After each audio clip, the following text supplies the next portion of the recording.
So there, okay, let's get started. Hey everybody, thanks for watching this.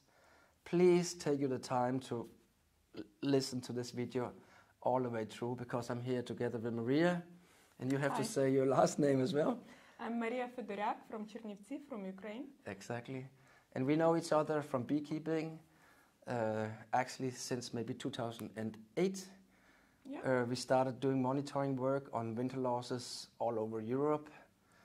And all the years we have met at least once a year somewhere in Europe where we talked about how can we monitor winter losses for beekeepers. And it's a very nice project. And you have made several nice articles on that subject. And there's also the pan-European articles that we are doing, kind of unified way of calculating winter losses within whole Europe. And I have been in your very, very beautiful city and made talks. For the conference? Exactly, yeah. So we could say we know each other well. And then, of course, and now we're getting to the point, what's going on in Ukraine. And I think now that I know Maria, that might even maybe be the best way to kind of document what's going on instead of we reading everything in the press and they're kind of focusing on other things. And you, Maria, you're coming from the far western part of Ukraine, and Ukraine is a very, very big country. So there's really there's not war going on there, but there are other things. Tell me, what's going on in your home city? Yeah, now it's February 2023. It's almost 1 year since my country is really in war. But as Fleming mentioned, different regions, we feel it in different ways. My city of Chernivtsi is located in the western southern part of Ukraine, and it's only 40 kilometers from Romanian border. So I must say that it's probably the safest region of Ukraine. It was only one case when the territory was bombed, but it was not on cities or something, it was on our hydroelectric power station. To provoke this crisis of lack of electricity in Ukraine. For now we really struggle because of these blackouts. We receive sort of schedule every day, and it's written that 3 hours you have light, then 4 hours you don't have light, and again you have light, electricity, and then again it's without electricity. But also there is just technical something, or when it's alarm, we are without electricity, all public transportation stops. There is no shopping at that moment, everything stops, so it's real blackout, and even street lights, they can't work, so it's sort of So that's kind of the practical things that are going on in your part of the country, but you have to explain us because you have lots of internal refugees in Ukraine, and now I can even see it here on your shirt that you're working in Caritas. I know you try to keep your institute running, but you're kind of having 2 jobs or maybe even 3 jobs where you try to keep your institute running, but you're really involved in Caritas. And tell us a little bit about what is Caritas for people that do not know what Caritas is. Caritas is a huge international charitable organization which is all over the world now. You can see our logo. This is Caritas Chernivtsi, and now we are in Caritas Düsseldorf. It's our partner city, and we came here to pick up the new bus for Caritas Chernivtsi. And also I met Fleming because he was kind enough to bring computers for our kids. Now we have lots of we don't call them refugees, we call them internally displaced people. Yes. So they are Ukrainians who come from these regions which are now really suffering from the combat activities. They are kids who might spend a week or 2 weeks somewhere in the basement without food, without drinking water. I would never forget the family who came to Chernivtsi from Mariupol. And they told us that there was father, mother, and 2 kids, 6 and 2 years old kids. So they spent 2 weeks in the basement. They were melting snow because it was February and beginning of March. To drink water, they melt snow. And also they drank water from the heating system, this technical water. Imagine this 2-year-old girl. So there are lots of people like this, and it's for 1 year now. They are coming to the safe place, and Chernivtsi, we got thousands of IDPs now. It's over 120,000 people who arrived in our small city. Some of them went abroad. Some of them now they want to go back to their homes, and even when it comes to Europe, even in Germany now, many people they spend a couple months here, and if they safe enough, if it is safe enough in Ukraine, they want to go back. Especially when it's like older people, they want to go back. So Caritas is a charitable foundation which supports people in need all over the world. And Caritas Chernivtsi, in my city, we are a very young organization. We are only 2.5 years old, but this event, first it was Corona and now it's the war, it really speeds up all our activities. We are working very intensively, and we feel the support from all over the world, from all over the Europe. And I must say that our soldiers, they really protect Europe. So behind the backs of our soldiers and behind, let's say, our backs, because we support the families also of soldiers and those who are in need. So we really feel support from our colleagues and from all people in Europe, from many, many countries. Poland, Romania, Denmark, Germany, Switzerland, Sweden. It's hard even to mention everybody. So, by chance, really, thank you guys.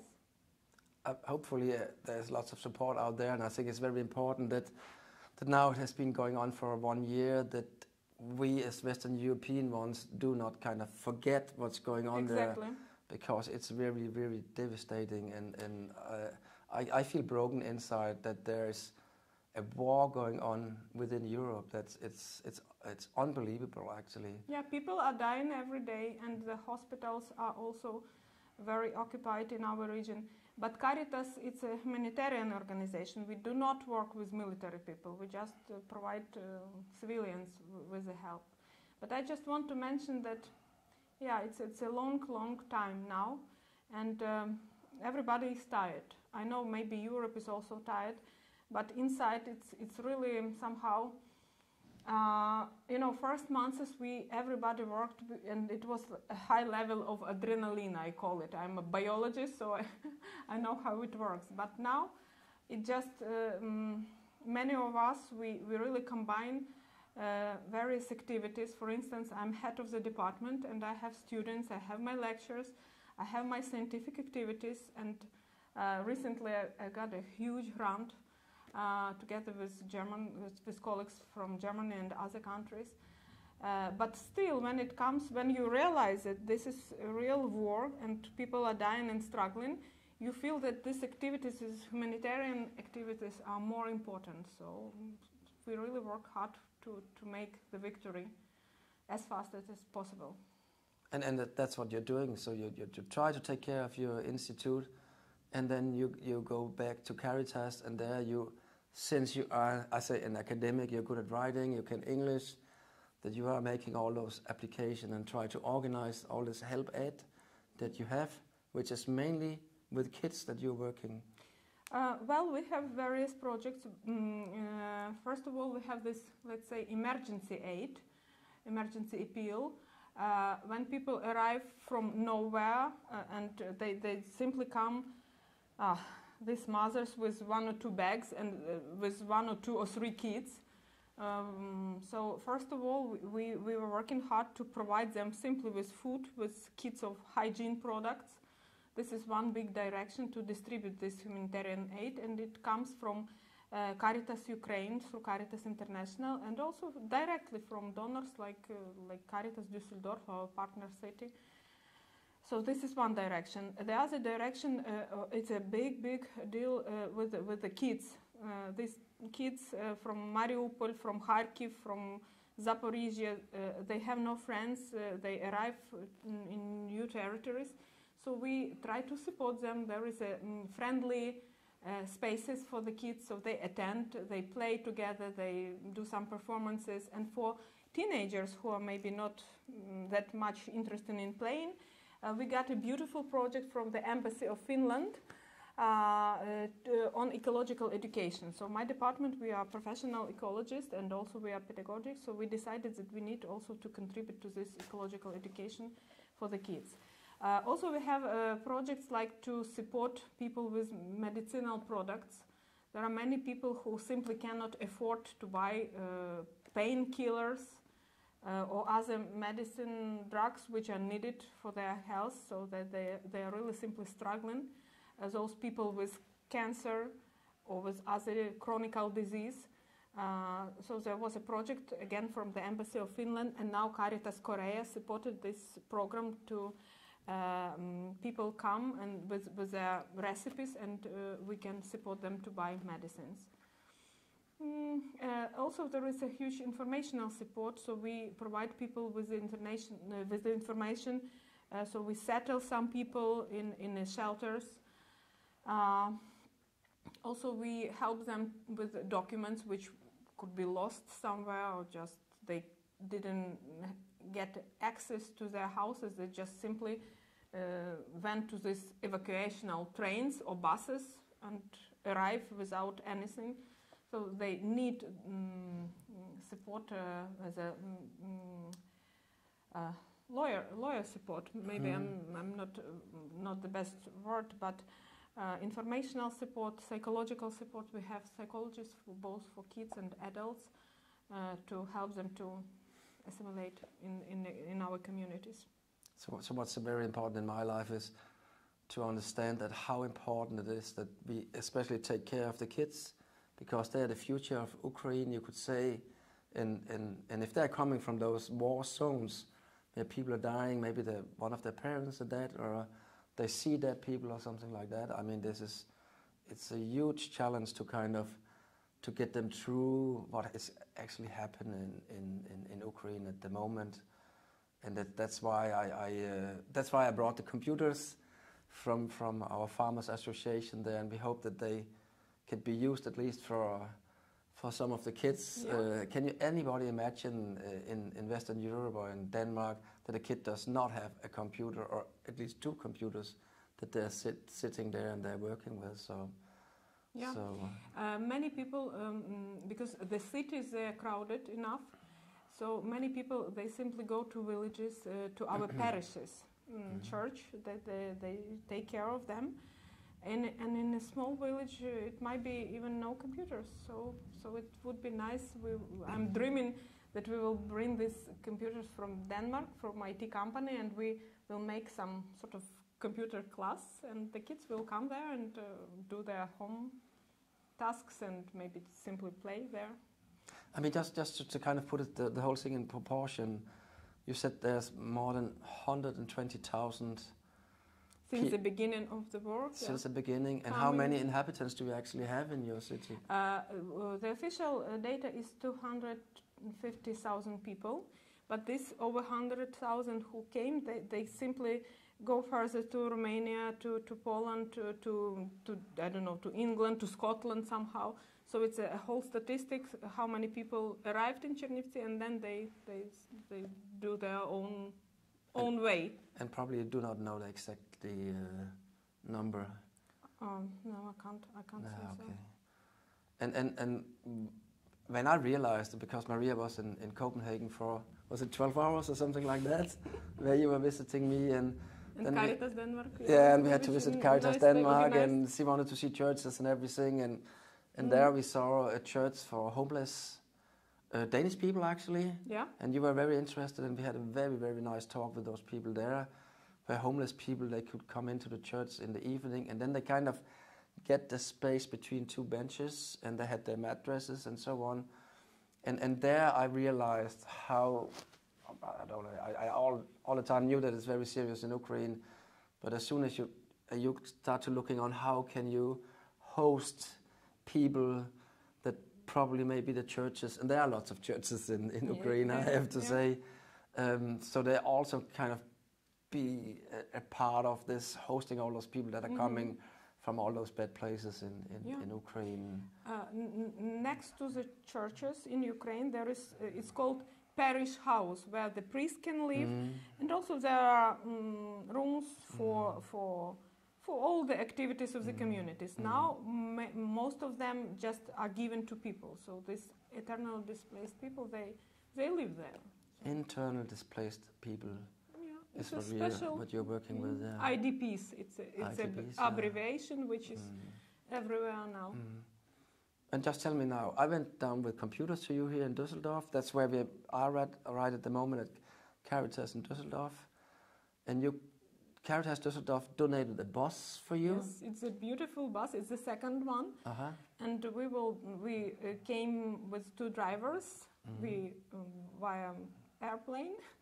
And now we drive back almost 2,000 kilometers to bring this beautiful bus with logos of Caritas Düsseldorf. I just want you to see this beautiful logo, Caritas Düsseldorf, and with logos of Caritas Chernivtsi, which is prepared for us. It's beautiful. Maybe Fleming will insert some photos of this. Could be. Okay, Maria, I don't like this, but I think it was very nice for me to talk with you about what you're doing and what's going on in Ukraine, and we do have to realize as Western European people, this is non-acceptable to humanity, what's going on there, and we need to stop it. I don't have any solution at all. The few things I can do is bringing some used computers to your place and try to host you when you are in the area and try to promote people to support your people. Yeah. It's very important for Ukrainians, really. Not sometimes this spiritual support, it's more important than something material. When people just simply, when they tell us that they realize how important it is and they are with us spiritually. And also, of course, it's all based on our beliefs that Jesus helps us, and we feel extremely huge support from church communities, and everybody is helpful, nice, warm, and we think that we can bring this light. And it's not only war, with a weapon. It's also war of mentally, psychological, of evil and light, of truth and broken families, of democratic values. And just this whole post-Soviet ideology that should be king, that should be Tsar, and so we have no way to retreat. We have just So this interview was really just to show that what we hear in the Western Europe is about the war in the eastern part of Ukraine, but there is so many things going on in the rest of Ukraine, and Ukraine is a huge country. So millions of people have been driven away from the cities, from their families. They have lost family members, and that's the humanitarian disaster that's going on there. That's maybe not told in the media. So I also would like to use this chance and thank you, European friends, European cities who let our citizens in and who support them. And I want to say that Ukrainian people, they are hardworking, they are honest, they are smart. Many of them are well educated, and I believe that they even would be nice for your cities. It might be also support to your countries. So easy to integrate, you could say. Yeah. And we know that from Denmark, at least on lots of them, a lot of Ukrainian people are actually working on Danish farms. Because they are very hardworking and very skilled people. Yeah, and we are good in science as well, in IT as well. So, thanks for the support. Okay, Maria.